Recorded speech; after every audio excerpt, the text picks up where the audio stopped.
Meron na kayong mga kutsilyo at ito naman ang paghahasa. Meron akong tatlong klaseng panghasa dito sa harap ko. Yan.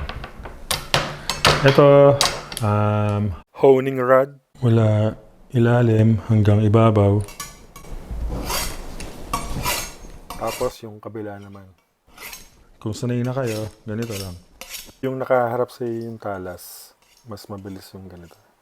Huwag kayo masyado matakot kasi may pang-protect siya dito. So kahit Dumalas siya. okay lang.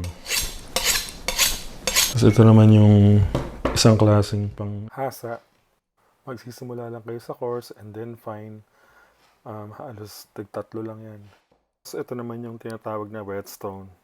Lulubog niyo siya sa tubig at kapag natapos na yung pagpasok ng tubig sa stone, ay ready na siyang gamitin para panghasa ng kutsilyo.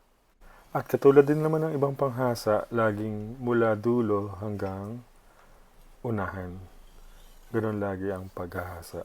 Yan, meron na tayong kutsilyo, nalinis na natin at nahasa na natin. Maghihiwa naman tayo ng kulay at siyang papakita ko sa inyo sa susunod na video.